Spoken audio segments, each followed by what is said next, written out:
안녕하세요. 저는 현재 병원에서 일을 하고 있는 간호사입니다. 저는 8년 동안 결혼 생활을 했었는데요. 결혼할 때 가장 많이 들었던 말은 시집 잘 간다 였어요. 그때 당시엔 저도 그 말에 동의를 했고요.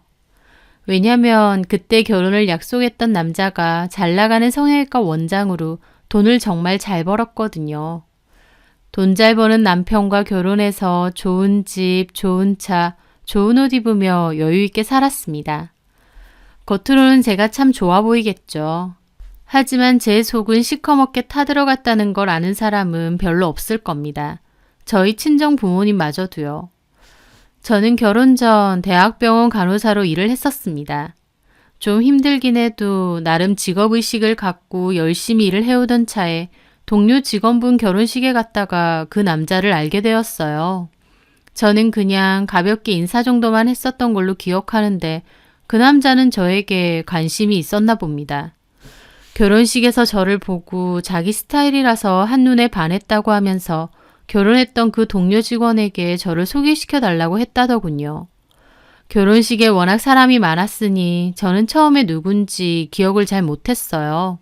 그런데 그 동료 직원이 그러더군요. 받아봐요, 가연씨. 그 사람 잘 나가는 성형외과 원장이에요. 병원도 얼마나 크다고. 정말요? 나이도 어려 보이는데. 얼굴이 팽팽해서 그렇지 나이가 그렇게 적지는 않아요. 슬기 씨랑은 한 8살 정도 차이 날걸요? 그래도 관리 잘해서 그렇게 안 보이죠? 네, 한번 만나봐요. 우리 남편 지인분인데 남편 말로는 돈을 갈키로 쓸어 모은다더라고. 돈 번다고 결혼도 안 한 것 같아. 좋은 조건의 남자인데 저한테 한눈에 반했다고 소개해달라 하니 얼떨떨하기도 하고 저도 그때 딱히 만나고 있던 남자도 없던 참이어서 그렇게 연락처를 주고받게 되었어요. 그 남자는 비싼 외제차로 저를 데리러 왔고 근사한 곳에서 식사 후 드라이브도 시켜주더라고요. 본인 직업이 그래서 그런지 관리도 잘 돼 있고 피부도 좋았습니다. 머리숱도 빽빽했고요. 물론 나중에 알고 보니 머리는 탈모 때문에 모발 이식을 한 거라고 했지만요. 어쨌든 젠틀하면서도 유머 감각이 있는 그 남자에게 저는 홀딱 빠지게 되었고 결국 사귀게 되었습니다. 그 남자는 결혼을 빨리 하고 싶어 해서 만난 지 5개월 만에 결혼 준비도 하게 되었는데요. 아무래도 그 남자와 저희 집 형편이 차이가 있다 보니 부담스럽기도 했습니다. 하지만 의외로 시부모님은 저에게 뭔가를 바라지는 않으시더라고요. 시부모님은 형편이 평범하신데 남편이 돈을 잘 벌어서 시부모님께 용돈을 엄청 드린다고 했고 그래서인지 집안에서 남편의 입김이 제일 세다고 했어요. 그래서 남편이 저와 결혼하고 싶다 하니 시부모님도 저를 잘 받아주신 것 같기도 합니다. 그때 당시 그 남자는 마치 백마탄 왕자 같았어요. 왜냐면 주변에서 하도 시집 잘 간다, 이제 원장 사모님 소리 듣고 살겠다라는 소리를 해대니까 저도 마치 하늘 위를 걷는 것처럼 붕 떠 있었고 그 남자가 진짜 멋있게 보였거든요. 저에게 선물도 엄청 잘 사줬는데 다들 구경만 하던 값비싼 것들이었습니다. 나에게 잘하고 또 돈도 아낌없이 잘 쓰니 좋을 수밖에 없었어요. 그렇게 저희는 결혼을 하게 되었습니다. 그런데 결혼하고 3개월도 안 됐을 때였어요. 남편이 퇴근 후 샤워를 하고 있을 때 전화가 울려서 제가 대신 받았거든요. 그런데 웬 여자인 겁니다. 어떤 여자가 콧소리로 원장님, 어제 잘 들어가셨어요? 하길래 제가 깜짝 놀라서 누구시냐니까 바로 끊어버리더라고요. 샤워하고 나온 남편에게 이 여자 누구냐고 하니까 남편은 아무렇지 않은 척 폰을 쓱 보더니 개인적으로 연락하지 말라니까 라는 겁니다. 저는 황당해서 다시 물었죠. 누구야 이 여자? 한 번씩 가는 술집마다. 남편은 정말 대수롭지 않게 말했습니다. 말하는 투로만 보면 그냥 점심 먹으러 가는 밥집을 말하는 것처럼 아무렇지 않았죠. 술집? 어제 친구들 만난다고 했잖아. 남자들끼리 만나서 뭐해? 술 먹으러 가지. 근데 마담 있는 그런 데라고? 오. 남편은 뭐가 잘못됐냐는 식으로 멀뚱히 저를 쳐다봤고 저는 어이가 없었죠. 그럼 옆에 여자들도 있어? 술집 여자들? 있지. 뭐라고? 그런 데를 왜 가? 왜 가긴 그냥 술집인데 뭐. 술 따라주는 사람은 있어야 될 거 아니야. 손이 없어 발이 없어. 친구들이랑 놀러 갔으면 친구들끼리 따라주고 마시면 되잖아. 제 말에 남편은 기분 나쁘다는 듯 미간을 확 찌푸리더라고요. 자기야, 자기 말을 좀 험하게 하네? 나 그런 거 안 좋아해. 좀 부드럽게 말을 할 수 없어? 남편하고 남편 친구들은 손이 없냐니. 나이도 훨씬 어리면서. 지금 그게 중요한 게 아니잖아.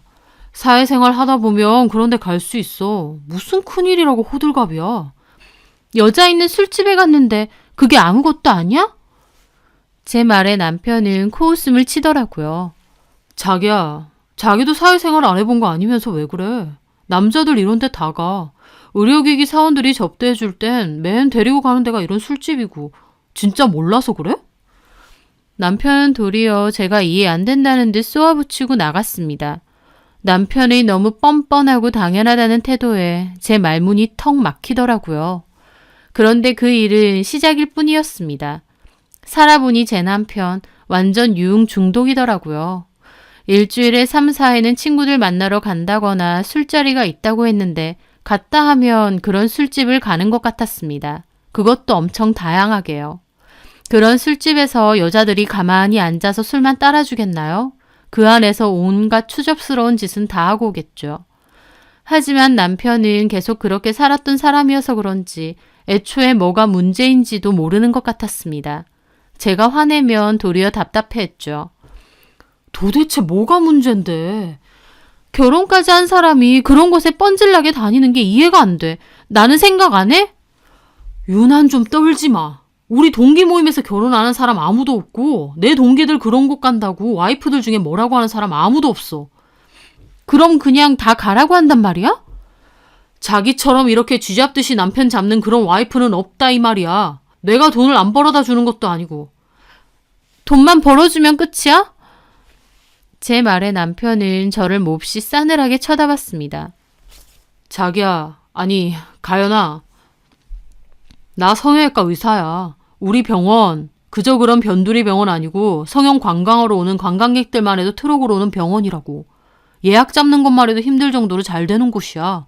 내가 벌어다 주는 그 돈들로 자기도 더 이상 일 안 하고 잘 먹고 잘 살잖아. 내 직장은 자기가 그만두라고. 어쨌든 가연이 너도 그만두고 싶으니 얼씨구나 그만둔 거잖아. 솔직히 네가 벌면 뭐 얼마나 번다고. 그냥 내조하고 살림에나 잘 신경 썼으면 해서 그렇게 말한 거고. 내 조건이면 솔직히 열쇠꾸러미 들고 올 잘난 여자들 줄을 서. 근데 내가 왜 자기를 선택했겠어. 연애 때부터 착하고 이해심 많고 배려심 많고 그런 모습이 좋아서 손해라고 할지언정 자기랑 결혼한 거야. 근데 결혼해보니 이게 뭐야. 하루가 멀다 하고 바가지나 긁고. 내가 바가지나 긁히려고 자기하고 결혼한 게 아니잖아. 내가 벌어오는 돈으로 자기는 그전까지 해보지 못한 것들 다 누리고 살지 않아? 그러면 이런 것도 감수해야지. 나이가 마냥 어린 것도 아닌데 내가 다 설명을 해줘야 돼? 남편의 말에 저는 입이 뜨악했습니다. 저를 무슨 철없는 학생이라도 가르치는 듯 또박또박 그것도 한심하다는 표정으로 저 소리를 해대는데 그 순간 알겠더라고요. 저 남자가 왜 저랑 결혼한 건지요. 저 남자는 결혼이라는 게 필요는 했는데 총각 때처럼 노는 것도 필요했던 것 같았어요. 그렇게 놀아도 별 탈 없고 문제 제기도 안 할 만만한 여자를 찾았던 것 같은데 그게 아마 저였던 것 같습니다. 한마디로 남편은 자기가 뭔 짓을 하고 다녀도 기분 나빠하지도 말고 그냥 그러려니 하라 이거였습니다. 무늬만 부부지 이건 부부가 아니었어요. 어느 아내가 남편이 저러고 다니는데도 찍소리도 못하고 가만히 있어야 하나요? 남편의 저 말을 들었을 때 저도 너무 화가 나서 이럴 거면 결혼 왜 했느냐 그만하자 그랬죠. 하지만 저희 부모님께 말씀을 드렸는데 저희 부모님은 제 편이 아니었어요. 남자들 사회생활 하다 보면 다 그런다며 더 별 볼 일 없는 남자들도 그런데 잘만 가는데 진서방 정도면 얼마나 잘난 남자냐면서 그냥 저보고 참고 살라고 했던 거죠. 저는 저희 부모님에게도 너무 실망했습니다. 저희 아빠는 행정복지센터에서 공무원으로 평생 일하셨고 엄마는 전업주부셨는데요. 없이 산 것도 아니지만 그렇다고 풍족하게 산 것도 아니었어요. 그냥 평범한 집안이었죠. 그런데 부모님은 제가 그 남자와 결혼한다고 하니 몹시 기뻐하셨습니다. 돈 잘 벌고 그럴듯한 사위를 두신 게 자랑스러우셨던 거죠. 결혼하고 얼마 안 돼서 아빠 생신이셨는데 남편이 500만 원이 넘는 안마의자를 바로 보내드리더라고요. 역시 통이 다르다며 부모님도 엄청 좋아하셨어요. 게다가 주변에다 자랑하기도 좋으셨던 거겠죠. 그런데 제가 결혼하고 반년도 안 돼서 갈라서고 싶다느니 어쩌느니 하니 오히려 저희 부모님은 저더러 유난 떨지 말라고 이혼은 절대 안 된다고 하시는 겁니다. 참 외롭더라고요. 그래도 저희 부모님이 제 마음을 조금은 알아주실 줄 알았는데 단호하게 이혼은 안 되고 남들 다 그러고 사니까 참고 살라고 하신다는 게요. 돌아갈 곳이 없다는 게 이런 거구나. 제 처지를 여실히 알게 된 거였죠. 남편이 저에게 대놓고 자기가 하고 다니는 짓에 대해서 신경 쓰지 말라고 엄포를 놓았는데도 저를 면전에서 개무시하는 행동인데도 저는 이혼하자고도 못했습니다. 그래서 남편에게 말을 했습니다. 이혼은 안 하겠다. 당신이 그런 업소 다니는 것도 터치 안 하겠다. 다만 업소에서 여자들 만나는 건 괜찮지만 절대 따로 내연녀를 만들지는 말아라 라고요. 솔직히 제가 저렇게 말한다고 남편이 제 말을 고지곧대로 듣겠나요? 그냥 제 딴에는 자존심 때문에 저렇게라도 말한 거죠. 남편은 알겠다며 자기가 업소에서는 만나도 밖에서 따로 여자를 만들거나 하는 일은 하지 않겠다면서 하나마나한 약속을 했습니다. 그 후부터는 남편이 업소를 가든 친구들과 외국으로 황제 관광을 가든 뭔 짓을 해도 저는 터치할 수 없었어요. 집으로 오지 않아도 밤늦게 연락 한 통이 없어도 저는 남편에게 따지지도 못했습니다. 껍데기만 아내였으니까요. 어떻게 보면 저도 비겁했죠. 그 자리를 박차고 나오기엔 아까웠던 거니까요. 결혼하고 나서 제가 누리던 것들을 포기하기 싫었던 것 같습니다.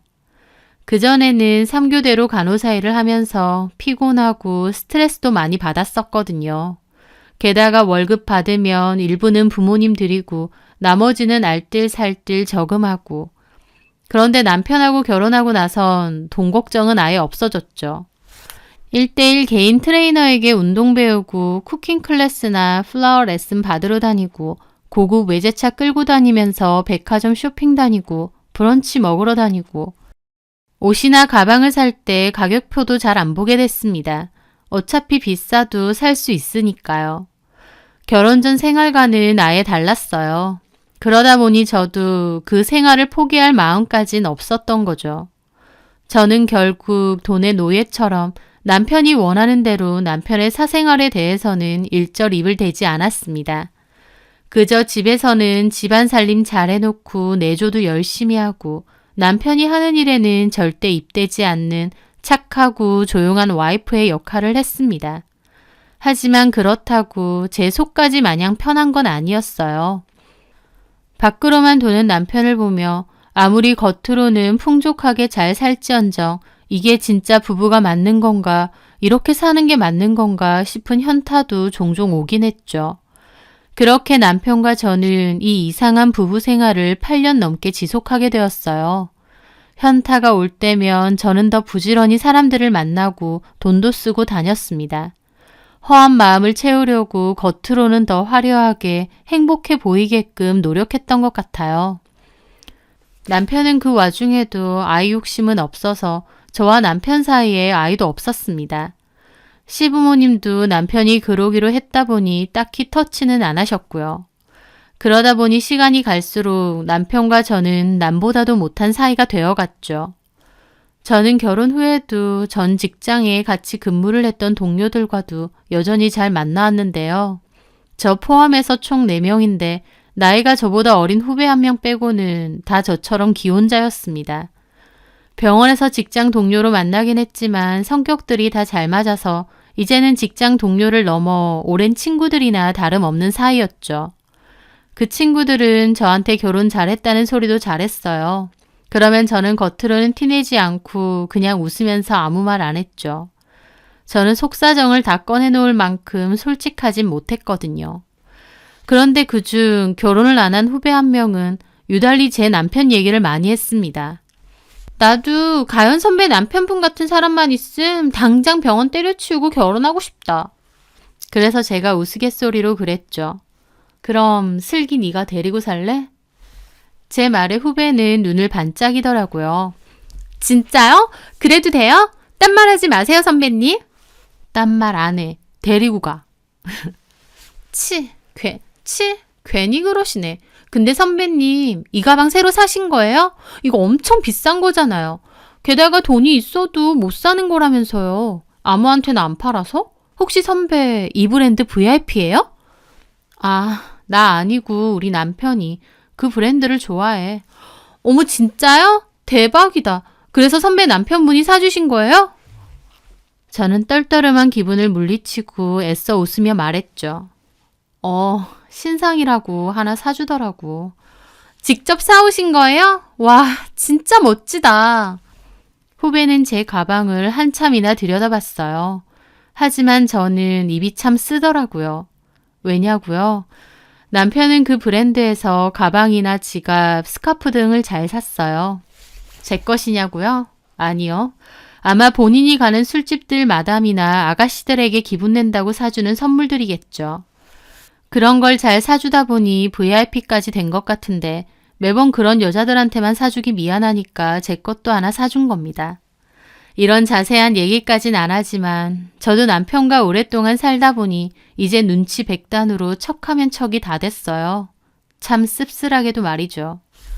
그렇게 지내오던 어느 날 남편은 부쩍 집에 안 들어오는 날이 잦아졌습니다.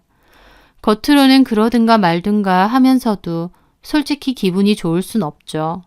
또 어떤 술집 여자랑 뒹굴고 있을까라는 생각도 있고요. 무뎌졌다고 생각하면서도 한편으론 이렇게 사는 게 아닌 것 같은데 비참함이 몰려왔습니다. 그러던 어느 날이었어요. 운동을 끝내고 후배가 전화가 왔더라고요.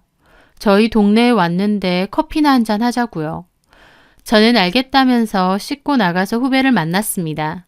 후배는 몇 달 못 보던 사이에 더 예뻐져 있더라고요. 운동 갔다 오셨어요? 선배 필라테스 하신다고 했나? 맞아. 그래서 선배는 결혼하고서도 이렇게 몸매도 좋고 관리를 잘하나 봐요. 아기를 안 낳아서 그런 거지 뭐.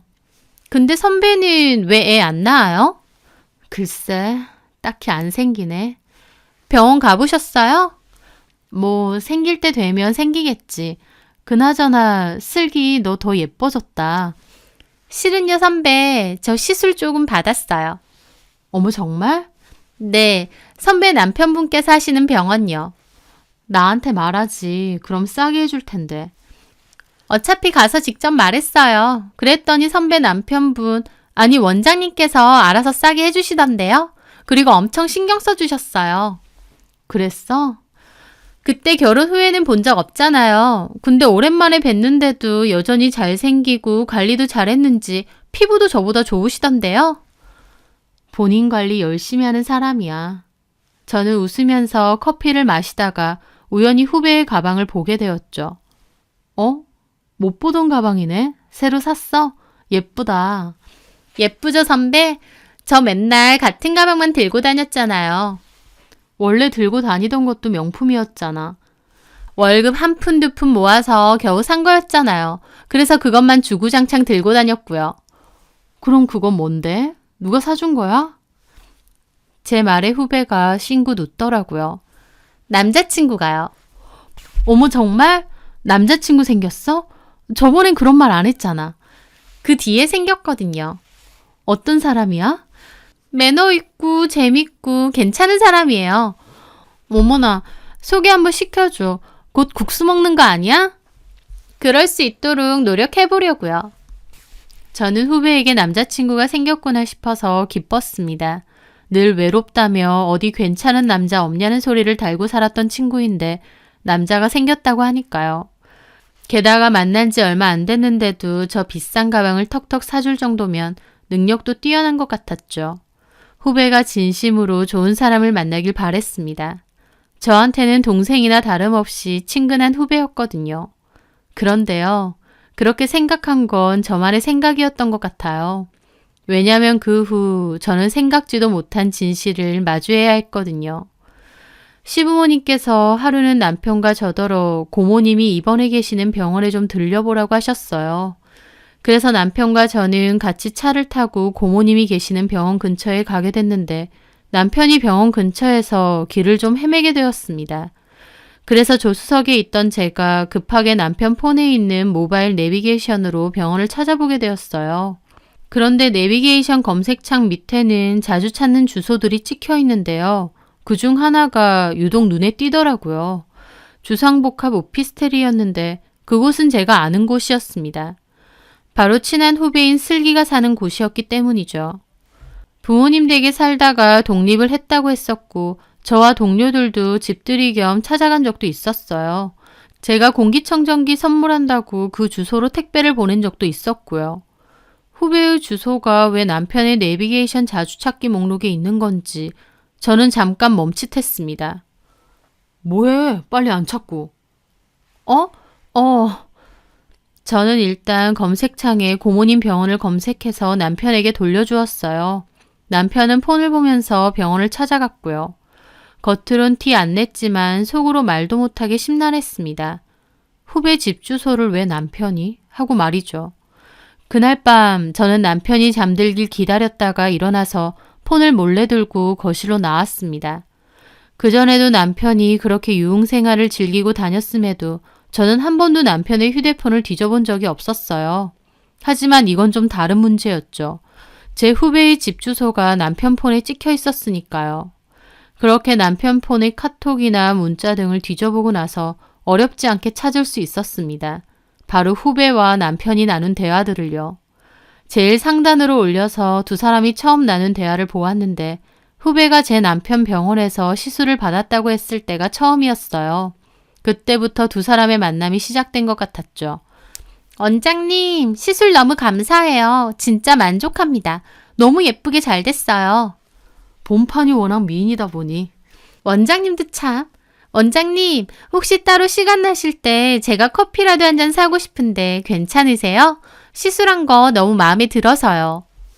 저는 커피는 잘 안 마십니다. 술 팔아서. 어머, 실은 저도 커피보다는 술이에요. 제가 잘 아는 바가 있는데 한번 가보실래요? 분위기 정말 좋거든요. 좋죠. 혹시나 해서 말씀드리는데 가연이 언니한테는 말 안 하셔도 돼요. 제가 말할게요. 그렇게 대화를 시작했고 그 만남 이후 두 사람은 수많은 대화를 나눴습니다. 연인 사이에서 나눌 법한 그런 대화들이요. 그걸 보는데 속이 참 메스껍더라고요. 남편 놈은 말할 것도 없고 후배에게도 이루 말할 수 없는 역겨움이 올라왔습니다. 그렇게 모임에서 만나면 저보다 더 제 남편 얘기를 하면서 궁금해하고 저보고 결혼 잘했다고 만날 때마다 그러더니 제 남편 같은 남자 만나고 싶다고 했던 게 진심이었나 봅니다. 기어코 남편 병원까지 찾아가서 만난 걸 보니까요.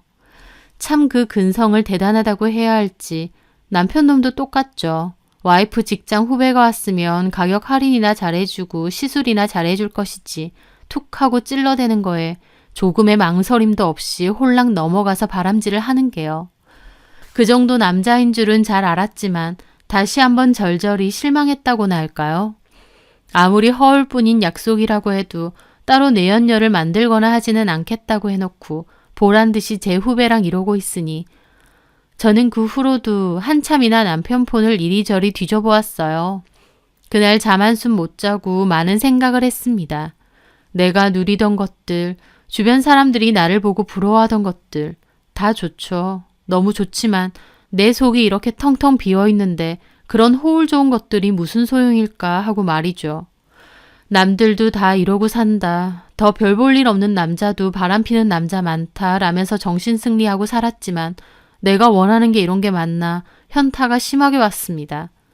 빈 껍데기인데다 나를 대놓고 무시하는 남자랑 사는 인생에서 나한테 남는 게 뭘까라는 생각을 말이죠. 차라리 좀 없이 살아도 혼자 자유롭게 사는 게 훨씬 낫지 않나 싶기도 했고요. 그렇게 수많은 생각을 했던 밤이 지나갔습니다. 저는 앞으로 어떻게 해야 할지 갈팡질팡하고 있었죠. 그런데 그 다음 주가 전 직장 동료들 모임이 있었거든요. 당연히 그 후배도 오기로 돼 있었죠. 그전에는 친구들 만나서 한바탕 수다 떨면 그렇게 기분이 좋을 수가 없었는데 이번에는 정말 복잡한 기분으로 나갔습니다. 그 후배도 저를 보며 손을 흔들더라고요. 그 후배 얼굴을 보는데 속에서 뭔가 불덩이 같은 게 욱하고 올라오는 겁니다. 아무렇지 않은 얼굴로 내 남편 병원까지 가서 꼬여내고 또 저렇게 아무렇지 않은 얼굴로 나를 대하는구나 싶어서요. 저는 떨리는 속을 참으며 자리에 앉았습니다. 그 후배는 아무렇지 않게 평소처럼 얘기를 했어요. 저는 그 후배 눈을 쳐다보기가 힘들어서 그냥 대꾸도 하는 둥 마는 둥 했죠. 그러다가 다른 친구가 그 후배에게 그러더군요. 슬기야, 너 목걸이 너무 예쁘다. 아, 이거요?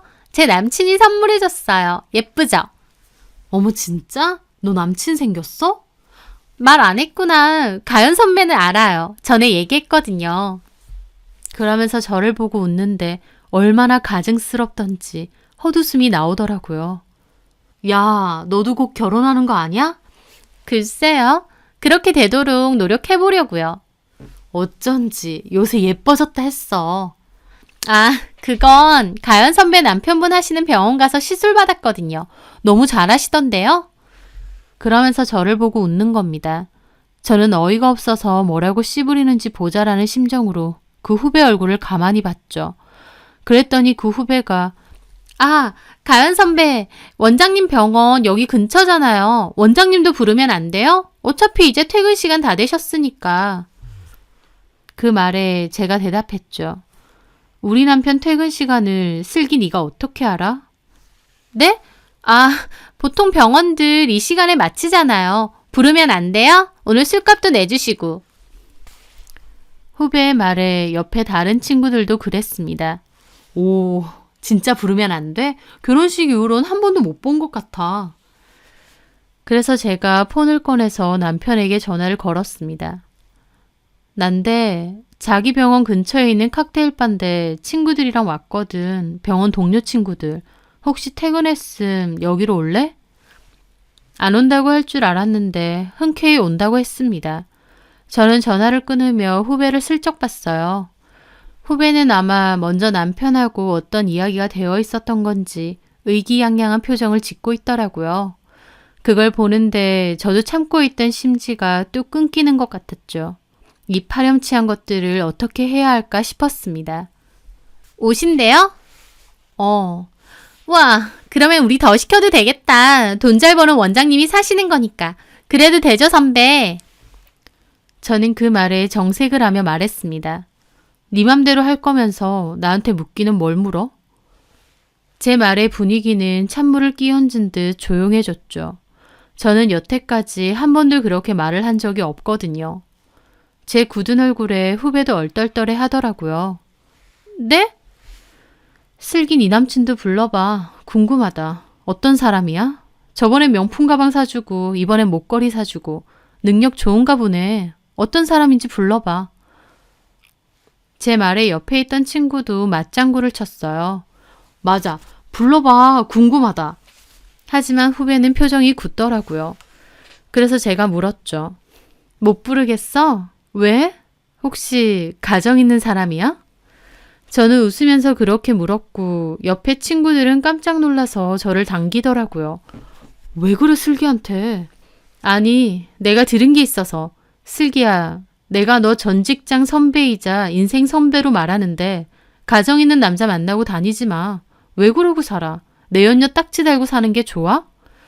제 말에 친구들도 놀라서 후배를 쳐다봤죠. 후배는 얼굴이 빨개져서 저를 노려보더라고요. 무슨 소리 하세요? 무슨 가정 있는 남자요?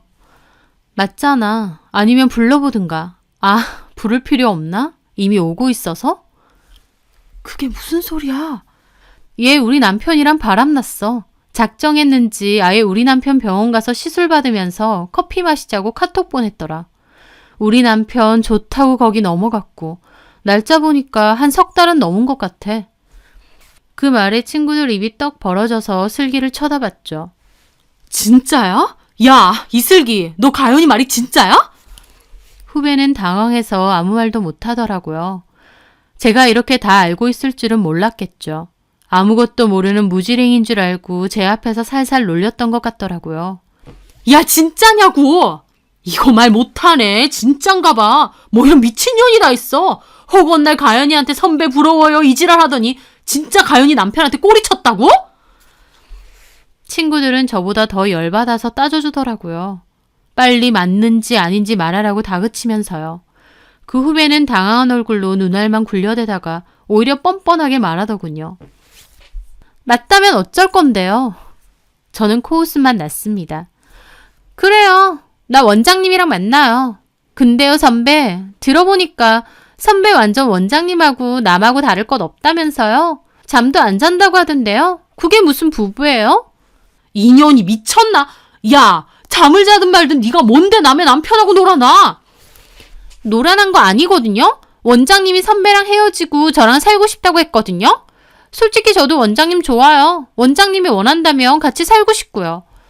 이혼 될 때까지 기다려줄 수도 있어요. 솔직히 선배도 그래요. 원장님한테 정도 없으면서 원장님 돈 아쉬워서 옆에 붙어 있는 거죠? 왜 그러고 살아요? 나 같으면 자존심 상해서라도 그렇게 안 살아요. 이게 진짜 미쳤나? 야, 너 병원에다가 이 사실 다 꼰질러 줄까? 꼰질러요. 살려도 아실 거 없어요. 그러면 나 원장님 병원에 취직할 거예요. 잘 됐죠 뭐. 원장님 매일 보고. 후배는 제 친구들이 합세해서 따지니까 도리어 제 약을 올리더라고요. 막상 본색을 드러내니 정말 저질스러운 인간이었죠. 하지만 저는 담담하게 웃으며 말했습니다. 근데 슬기야, 지금 병원에서 잘려도 원장님 병원은 못 갈 거야. 제 말에 친구들과 후배가 어리둥절한 얼굴로 저를 쳐다보더라고요. 저는 말했죠. 왜냐면 그 병원에는 이미 너보다 오래된 다른 내연녀가 있거든. 그 말에 후배는 눈이 동그래지고 친구들도 이게 무슨 일인가 싶어 서로를 쳐다보더군요. 저는 폰에서 여자 사진을 꺼내 보여주며 차분하게 말했습니다. 상담실장이야. 너 병원 갔을 때도 봤을 것 같은데 네 시술도 이 사람이 상담해줬을 거야. 참 친절하고 싹싹하지? 내 남편하고 2년 정도 된 것 같아. 처음 상담실장으로 와서 나한테 인사했을 때가 그땐데 처음부터 그럴 줄은 몰랐네. 어쩌면 그전부터 알고 지낸 사이인가? 후배는 완전 썩은 얼굴로 저를 쳐다보더라고요. 이 여자랑 또 원장님이 만난다고요? 그것뿐이겠니? 내가 모르는 여자들이 한둘이겠어. 게다가 우리 남편 완전 술집 죽돌이야. 연락하는 마담만 해도 몇 명인데 완전 유흥계의 큰 손이거든. 뭐 너한테도 그렇게 말했나 보네. 나랑 헤어지고 너랑 결혼하고 싶다고. 단골 레퍼토리야. 웬만한 여자들은 내 남편한테 받아먹을 것만 받아먹고 그런 말 안 믿어. 딱 봐도 뻔하잖아. 근데 너는 좀 순진한 구석이 있나 보다. 저는 폰에 상담실장 사진을 보여주며 말했죠. 근데 이 여자한테는 좀 진심인 것도 같아. 한 여자를 2년까지 만난 적은 없는 것 같은데 잘 질려하거든. 나는 이미 학됐어. 네 말 맞다나. 나 우리 남편한테 정 없고 돈만 보고 살아. 그러니까 내 다음 자리는 이 상담실장 여자하고 잘 얘기해봐. 뭐 순번을 나눠 가지던지. 이 여자 먼저 하고 기다렸다가 그 다음에 너 가지면 되겠다. 제 말에 후배는 얼굴이 하얗다 못해 새파랗게 질렸습니다. 왜 놀래? 너 진짜 순진하게도 내 남편이 너를 진심으로 사랑한다고 생각해? 그 인간은 진심이라는 게 없어. 그냥 치마만 두르면 다 오케이야. 네가 대단한 매력을 가지고 남의 남편 뺏었다고 생각하면 그건 착각 중에도 완전 착각. 왜냐면 내 남편은 어떤 여자가 오든지 다 환영하거든. 늘 바람 피울 준비가 되어 있는 쓰레기지. 인간 쓰레기. 제 말에 후배는 손까지 부들부들 떨더라고요. 저는 코웃음 쳤습니다. 사실 그때 후배와 남편의 카톡을 뒤져봤을 때 남편 폰에서 상담실장과 나눈 톡도 보게 되었거든요. 두 사람도 일반적인 관계가 아니더라고요. 후배도 후배인데 저 병원 갈 때마다 생긋생긋 잘 웃던 그 상담실장도 제 남편하고 그렇고 그런 사이라고 하니 저는 또 한 번 더 뒷목 잡았죠. 내가 이것보다 더 받을 배신이 있나 싶을 정도로요. 그래서 저는 두 사람의 대화, 사진 전부 다 제 폰으로 옮겨놨습니다. 언젠가는 쓸 날을 기다리면서요. 제 말이 끝나자마자 남편은 가게 안으로 들어왔어요. 저를 보고는 손을 흔들며 저희 테이블로 다가왔는데 막상 오고 나서는 분위기를 보고는 멈칫하더라고요. 저 그리고 친구 2명도 정말 쓰레기 보듯이 보고 있었고 그 후배는 정말 남편을 씹어 먹기라도 하듯 화가 나서 노려보고 있었거든요. 남편은 움찔하더니 태어난 척 말하더군요. 안녕하세요. 오랜만에 뵙네요. 그러더니 저를 보는 겁니다. 뭐야, 사람 불러놓고 분위기 왜 이래? 그래서 제가 말했습니다. 슬기 얘가 부르자고 했어. 당신이 보고 싶었나 봐. 어?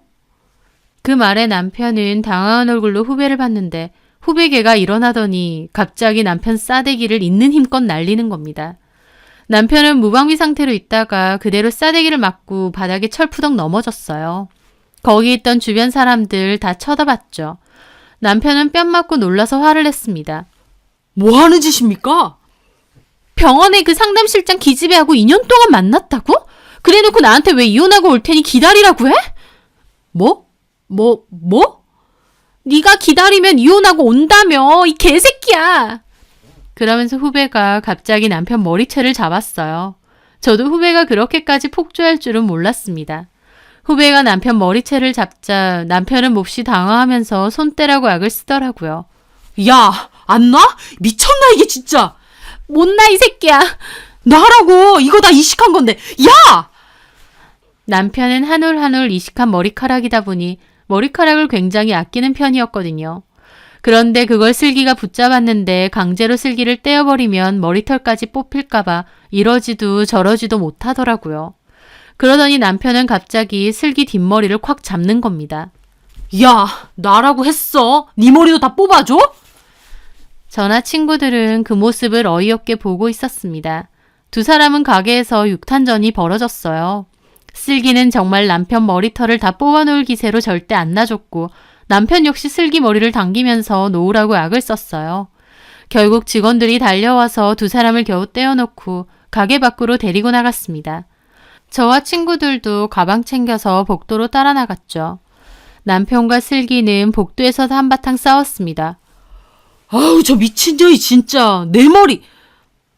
야, 이 새끼야. 너 이혼한다며. 이혼하고 나랑 산다며. 내가 돌았냐? 이혼하고 너 같은 년이랑 살게? 적당히 데리고 놀아주니까 네가 뭐 있는 줄 알아? 아, 진짜 내 머리. 뭐 이 새끼야? 두 사람은 다시 난리가 났고 직원들이 겨우 말렸어요. 남편은 놓으라고 하더니 그대로 계단으로 내려가 버리고 후배에게는 바닥에 주저앉아 펑펑 울었습니다. 친구는 걔에게 가방을 집어던지듯 줬어요. 꼴 좋다 아주.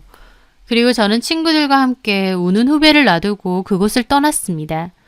밖으로 나와 저는 친구 차를 타고 근처의 다른 술집으로 갔어요.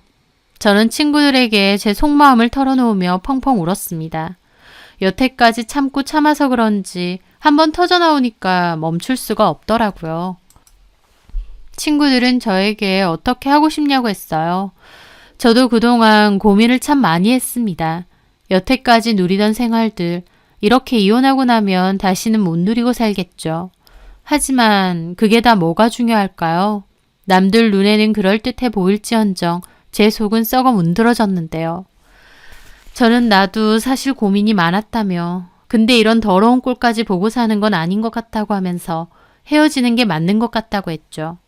친구들은 어떤 선택을 하든 잘 선택하라고 했습니다. 저는 그날 집으로 돌아가지 않았는데 남편한테 전화가 너무 많이 와서 폰은 꺼버렸어요. 그리고 다음날 생각을 정리하고 밤늦게 들어가니 남편이 기다리고 있더라고요. 남편은 그렇게 사람 많은 데서 개망신 주니까 좋냐고 도리어 따졌습니다. 최소한 제 후배랑 바람을 폈으면 미안하다고 사과하는 게 순서 아닌가요?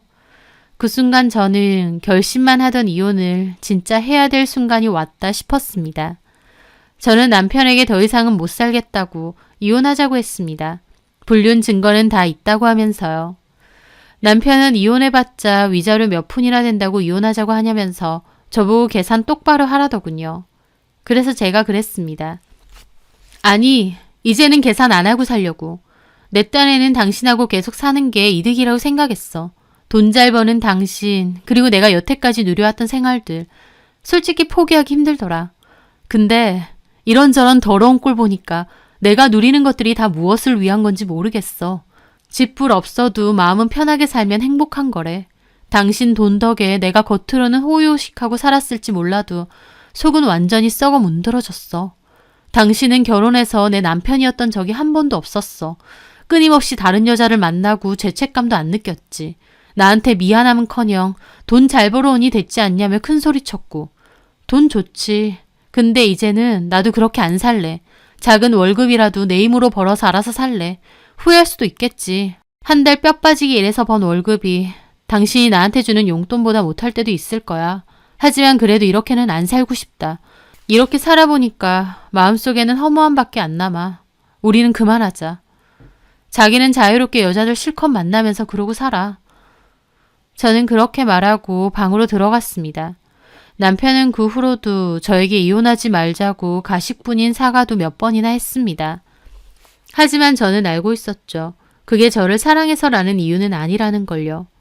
그저 사회적 위치 때문에 결혼은 유지하고 싶은데 본인 사생활을 군소리 안 하고 내버려두는 저 같은 여자를 그냥 두고 싶은 것 같았습니다. 그걸 알기에 저는 더 단호하게 그만두기로 했죠. 변호사 사무실을 찾아갔고 저는 세 사람을 상대로 상간소송을 진행하기로 했습니다. 더불어 남편이 협의 이혼을 안 해주면 이혼 소송도 하기로 했어요. 결혼 생활이 8년 정도 되었고 집안일은 제가 전담해서 했기 때문에 재산 분할도 반까진 아니어도 꽤 높은 수준으로 받아낼 수 있을 것 같다고 했습니다. 그렇게 남편에게 이혼에 대한 확고한 의지를 내비치자 남편은 결국 알겠다고 이혼하자고 하더라고요. 다만 자기한테 소송 걸지 말라고 하면서 책정되는 재산 분할과 위자료보다 더 큰 금액의 돈을 주겠다고 합의를 하자고 했어요. 저도 변호사와 상담 끝에 그 편이 나은 것 같아서 그렇게 하기로 했습니다. 그런데 남편은 그 와중에 자기 것과 상담실장 상간소송은 취하해도 그 후배를 상대로 하려고 했던 상간소송은 진행하든지 말든지 알아서 하라더군요. 남편도 그 후배에게 머리 뜯긴 이후로는 완전 질렸다면서요. 참고로 그 상담실장은 일을 너무 잘해서 잘리면 안 되니까 취하해달라고 했습니다. 참 어이가 없었지만 저도 그쯤 되니 이 인간한테 돈만 제대로 받아내면 된다 싶어서 남편 요구대로 남편과 상담실장 소송은 취하해줬습니다. 대신 지급될 위자료 2배에 달한 돈을 받기로 했고요. 하지만 그 후배에게는 상간소송을 그대로 진행했습니다. 그 후배도 그 사실을 알고 왜 나만 소송하느냐 난리를 쳤대요. 참고로 여전히 그 병원에 다니는 동료 말로는 병원에까지 아름아름 소문이 다 나서 손가락질 하는데도 꿋꿋이 병원에 다닌다고 했습니다. 그리고 저한테 물려진 위자료에 대해서는 후배 역시 전 남편에게 구상권 청구를 했다고 하더군요. 지들이 싸우던지 지지고 볶든지 제할 바는 아닌데 그 두 인간들도 참 그 끝이 지저분한 것 같더라고요. 저는 그렇게 남편에게 재산 분할과 위자료를 받아내고 끝을 냈습니다. 참 허무하기도 하면서도 또 홀가분하기도 하더라고요. 그 돈은 제 남은 삶의 미천이 될 테니 통장에 잘 넣어두고 저는 친구의 소개로 한 병원에 들어가게 되었습니다. 그곳에서 저는 다시 일을 시작했죠. 병원 일은 여전히 힘들고 스트레스 받을 때도 있지만 그래도 보람될 때도 많고 제 스스로 노력해서 번 돈이다 보니 뿌듯할 때도 많습니다. 예전에 그 여유 있고 한가롭던 생활이 아예 생각 안 나진 않죠. 하지만 그때로 돌아가고 싶지는 않아요. 자존심도 다 내팽개치고 얻은 부유함과 여유로움은 저에게 허무함만 주었으니까요. 저는 앞으로도 제일 열심히 하며 제 스스로를 건사하며 그렇게 살려고 합니다. 8년 결혼 생활에서 그래도 넉넉하게 받아낸 위자료와 재산분할 금액이 있으니 이 정도면 지난날의 마음의 상처도 어느 정도는 보상받았다 생각하고요. 가끔 남편 놈에게 진심은 있었을까 생각도 듭니다. 아마 없을 겁니다. 여자를 다 돈으로만 보는 그런 인간이니까요. 돈도 잘 벌고 원한다면 언제든지 만나줄 여자들이 있으니 잘못한 것도 모르고 저러고 살겠죠. 물론 이제는 저와 남남이라서 어쩌고 살든지 제할 바는 아닙니다. 그냥 그 인간은 계속 그러고 살겠구나 싶은데 참 가슴이 답답하더니 이혼하고 남남이 되니 아무렇지도 않네요. 비로소 늘 마음을 짓눌리던 무언가에서 해방된 기분입니다. 허울 좋은 삶보다는 제 스스로의 마음을 들여다보고 소소해도 제 스스로 뭔가를 성취하고 다독여가며 사는 게 더 좋은 게 아닌가라는 생각이 문득 드네요. 제 사연 들어주셔서 감사합니다.